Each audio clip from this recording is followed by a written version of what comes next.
Iran पर अमेरिकी attack की गजब तैयारी। उधर ईरान भी अमेरिकी बेस फोड़ने को तैयार बैठा है, मतलब भयंकर जंग होगी, हजारों विद्रोही मारे गए। अब ईरान में घुसेगा अमेरिका, फिर क्या क्या हो गया या होगा, इसका कंप्लीट चैप्टर देख लीजिए। ईरान पर किसी भी वक्त अमेरिका का अटैक हो सकता है, यह दुनिया भर में चर्चा है बॉस। ट्रंप एकदम तैयार बैठे हैं, अगले 24 घंटे में कुछ बड़ा होने वाला है, क्योंकि ईरान को लेकर जबरदस्त हलचल मची हुई है। भारत ने भी अपने नागरिकों को तुरंत ईरान से निकलने को कह दिया है। इजरायल ने अपने सुरक्षा कवच आयरन डोम को एक्टिवेट कर दिया है। अमेरिका ने मिडिल ईस्ट में सैन्य ठिकाने खाली करना शुरू कर दिया है। यह सब इसलिए हो रहा है क्योंकि ईरान ने भी जवाब में धमकी दे दी है कि अगर अमेरिका ने अटैक किया तो ईरान चुप बैठेगा क्या। मिडिल ईस्ट में अमेरिका के सैन्य ठिकानों को निशाना बनाएगा कह रहा है। आसपास के सारे मुस्लिम देश नए युद्ध के खतरे से कांप रहे हैं। सऊदी अरब ने अमेरिका से कहा कि अगर ईरान में अटैक किया तो तेल के बाजार में हड़कंप मच जाएगा। भाई क्या कर रहे हो तुम, और आखिर में नुकसान अमेरिका का ही होगा। सऊदी अरब के साथ कतर, ओमान जैसे देशों ने भी अमेरिका को आगाह किया है कि ईरान में तख्ता पलट करने की कोशिश करना उल्टा पड़ सकता है। भाई क्या कर रहे हो। लेकिन डोनाल्ड ट्रंप सुनने वालों में से हैं, वो किसी की सुनी नहीं रहे। भाई ट्रंप को तो जो करना है वो कर ही रहे हैं। ट्रंप ने तय कर रखा है कि ईरान में तख्ता पलट करके ही रहूंगा। ईरान में खामनेई विरोधी प्रदर्शन में 3000 लोग मारे जाने की खबर है। ट्रंप ने कह दिया कि प्रदर्शन जारी रखो, बस मदद पहुंच रही है, तुम लोग रुकना मत। यह भी संकेत है कि भाई मदद पहुंच रही है, इसका मतलब क्या है, अमेरिका घुसेगा ईरान में। ईरान अलग अड़ा हुआ है, कह रहा है कि ईरान में आग ट्रंप ने लगा रखी है। जिन्हें ट्रंप उकसा रहे हैं, अब उनको ईरान नहीं छोड़ेगा। ईरान में 26 साल के एक लड़के को सरेआम फांसी दी जा रही है। जो प्रदर्शन में शामिल हुआ था उसे पकड़कर बीच चौराहे पर फांसी पर लटकाने की बातें हो रही। आज इसके बारे में भी बताऊंगा।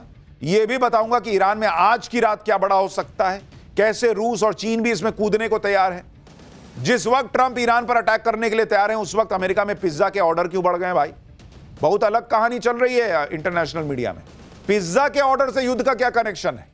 आपको यह भी बताऊंगा कि ईरान में खामनेई के खिलाफ प्रदर्शन हो रहे हैं, तो इधर भारत में कौन से लोग खामनेई के समर्थन में रैली कर रहे हैं, नारेबाजी कर रहे हैं। सारी चीज ईरान में आज कयामत की रात होने वाली है क्या, बताऊंगा।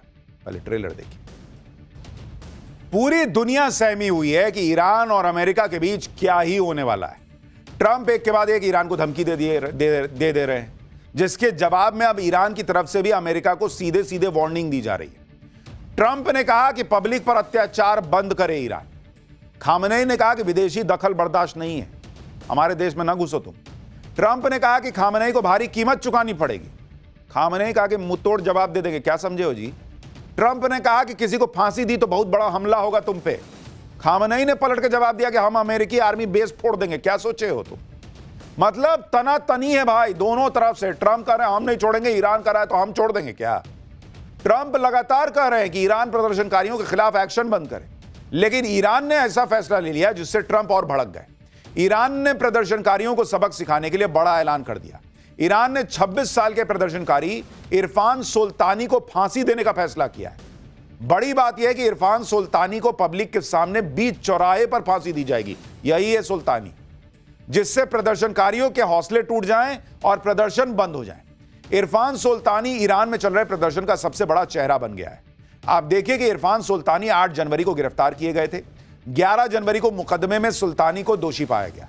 सुल्तानी पर अल्लाह के खिलाफ जंग छिड़ने का आरोप है। 11 जनवरी को सुल्तानी के परिवार को जानकारी दी गई कि परिवार से सिर्फ 10 मिनट की आखिरी मुलाकात होगी।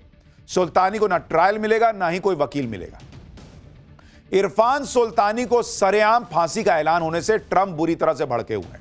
ट्रंप ने कहा कि अगर ईरान ने सरकार के खिलाफ विद्रोह पर कार्रवाई में लोगों को फांसी दी तो अमेरिका ईरान के खिलाफ बहुत बड़ी कार्रवाई कर देगा। ट्रंप ईरान के खिलाफ सख्त एक्शन की बात कर रहे हैं, लेकिन ईरान भी कह रहा है कि चुप बैठ जाएंगे क्या जी। आप देखिए किस तरह से चीजें तेजी से बदल रही हैं। ईरान की धमकी के बाद अमेरिका कतर के अल उदीद एयरबेस से सैनिकों को हटा रहा है। अल उदीद एयरबेस कतर में अमेरिका का सबसे बड़ा एयरबेस है। ईरान ने अमेरिकी हमले के जवाब में अमेरिकी एयरबेस पर हमले की बात कह दी है, जिसके दायरे में सऊदी अरब, यूएई, तुर्की और कतर के अमेरिकी एयरबेस आएंगे। इस धमकी के बाद अमेरिका ने कतर के एयरबेस से कुछ सैनिकों और गैर सैन्य कर्मियों को हटा भी दिया। अमेरिका की तरफ से कहा गया कि पोस्चर चेंज है, यानी सतर्कता के लिए कदम उठाया गया है। लेकिन यह संकेत है कि भाई तुम मारने का सोच रहे हो, तभी तो वहां से अपने लोग हटा रहे हो जहां वो पलट के जवाब देगा। जब अमेरिका ने ईरान पर मिसाइल अटैक किया था तो उस समय भी इसी तरह से सैनिकों की तैनाती में बदलाव हुआ, इसलिए इसे भी एक संकेत के तौर पर देखा जा रहा है कि अमेरिका कुछ बड़ा प्लान कर रहा है बॉस। अमेरिका ने जिस तरह से ईरान के आसपास के देशों से अपने सैन्य अड्डे खाली करना शुरू कर दिया है, उससे तो यही लग रहा है कि युद्ध होने ही वाला है। आसपास के मुस्लिम देशों में भी हड़कंप है, क्योंकि अगर जंग छिड़ी तो कहीं उनके घर तक आग ना पहुंच जाए। अमेरिका के मिडिल ईस्ट में 8 सैन्य ठिकाने हैं, जिसमें बहरीन है, मिस्र है, इराक है, जॉर्डन है, कुवैत है, कतर है, सऊदी अरब और संयुक्त अरब अमीरात है। ये देश कभी नहीं चाहेंगे कि अमेरिका के चक्कर में इन्हें ईरानी बम झेलने पड़े। भाई वो तो ये बोल के मारेगा कि तुम्हारे यहां अमेरिका का बेस है, मैं क्या करूं, मारना होगा, लेकिन बम तो उन्हीं के ना फटेगा, और उनके आंतरिक संबंध बिगड़े ये भी नहीं चाहेंगे वो। ऐसे में सऊदी अरब के साथ कतर, ओमान ने अमेरिका को आगाह किया कि ईरान में तख्ता पलट करने की कोशिश करना उल्टा पड़ सकता है। भाई ईरान के खिलाफ ट्रंप घेरेबंदी कर रहे हैं, हमले की तैयारी कर रहे हैं, लेकिन ट्रंप की धमकियों के बीच ईरान को 2 बड़े देशों का समर्थन मिल गया है। चीन के बाद रूस ने भी अमेरिकी धमकियों को गलत बताया है। रूस ने अमेरिकी धमकियों पर कड़ी प्रतिक्रिया दी है। रूस ने अमेरिकी धमकी को पूरी तरह से गलत बताया है। मिडिल ईस्ट की स्थिति दुनिया की सुरक्षा के लिए खतरनाक हो रही है। टैरिफ के बहाने अमेरिका दूसरे देशों को ब्लैकमेल कर रहा है, यह रूस ने आरोप लगाया। इससे पहले चीन ने कहा था कि किसी भी देश की संप्रभुता और सुरक्षा अंतर्राष्ट्रीय कानून के तहत सुरक्षित रहनी चाहिए, और अब रूस ने भी साफ कह दिया है कि अमेरिका की दादागिरी बर्दाश्त नहीं की जाएगी। लेकिन ट्रंप इस वक्त ऐसी सनक में है बॉस कि किसी की परवाह नहीं कर रहे। लोग मानकर बैठे हैं कि ट्रंप ईरान पर हमला करके ही रहेंगे, और इस हमले को लेकर अमेरिका में एक पिज्जा थ्योरी भी चल रही है। अब आप कहेंगे ये क्या है बॉस? कई जगह इस बात की चर्चा है भाई, इंटरनेशनल मीडिया में भी चर्चा है। अमेरिका में क्यों ऐसा कहा जा रहा है कि पिज्जा के ऑर्डर बढ़ गए तो समझो युद्ध होने ही वाला है, इसके बारे में भी आपको बताता हूं। अमेरिका में कहा जा रहा है कि वहां का जो रक्षा मुख्यालय है, पेंटागन, वहां रात में जब जब पिज्जा का ऑर्डर ज्यादा होता है तो इसका मतलब होता है कि अमेरिका कुछ बड़ा करने वाला है। इसे अमेरिका में पिज्जा इंडेक्स का नाम दिया गया है। अमेरिका में सोमवार, मंगलवार और आज पिज्जा इंडेक्स बढ़ा हुआ था। इसका मतलब वहां पर जो बैठे हुए रक्षा मंत्रालय में लोग, वो रात रात भर काम कर रहे हैं, रात रात भर काम कर रहे हैं, तो भूख लग रही तो पिज्जा मंगा रहे हैं, पिज्जा मंगा रहे हैं रक्षा मंत्रालय में, तो इसको जोड़ा जा रहा है, वहां की मीडिया कह रही है कि ला ये रात भर चल रहा है काम, ये होगा कुछ कांड। तो पिज्जा का ऑर्डर बढ़ा मतलब दुनिया में तनाव बढ़ा। यह भी समझ लीजिए कि पिज्जा इंडेक्स होता क्या है। पिज्जा इंडेक्स एक अनौपचारिक थ्योरी है जिसके अनुसार अमेरिकी रक्षा मुख्यालय पेंटागन के आसपास पिज्जा के ऑर्डर में अचानक बढ़ोतरी को देखा जाता है, जो कि किसी बड़े सैन्य अभियान या अंतर्राष्ट्रीय संकट का संकेत हो सकती है, क्योंकि देर रात तक चलने वाली उच्च स्तरीय बैठकों में अक्सर कर्मचारी पिज्जा ऑर्डर कर लेते हैं। यह कोई आधिकारिक जानकारी नहीं है, बल्कि एक दिलचस्प पैटर्न है जिसे कुछ विश्लेषक छोटी छोटी जानकारी से बड़ी तस्वीर समझने के लिए देखते हैं। जैसे कि इजराइल ईरान तनाव के दौरान फिर से चर्चा में आया था, जब पेंटागन के पास पिज्जा डिलीवरी के वेटिंग टाइम में तेजी आ गई थी। तो लोग अलग अलग तरीके से देखते हैं कि वहां क्या चल रहा है, तो देख रहे पिज्जा ऑर्डर हो रहा है उधर, भैया अमेरिका फिर किसी को खाएगा। लेकिन यह पिज्जा थ्योरी आज की नहीं है, पहले भी पिज्जा को लेकर ऐसी ही चर्चा अमेरिका में होती रही। पिज्जा इंडेक्स कई बार सटीक भी बैठा है। क्लेम किया जाता है कि पेंटागन की पिज्जा इंडेक्स ने 21 से ज्यादा क्राइसिस को सही प्रिडिक्ट किया है। 1980 के दशक में सोवियत इंटेलिजेंस की केजीबी ने वॉशिंगटन डीसी को टारगेट करते हुए एक अनकन्वेंशनल सर्वेलांस मेथोडोलॉजी इजाद की थी। इसमें KGB late night food delivery को ट्रैक करता था, और इसका कोड ने पिजेंट यानी पिज्जा इंटेलिजेंस दिया गया था।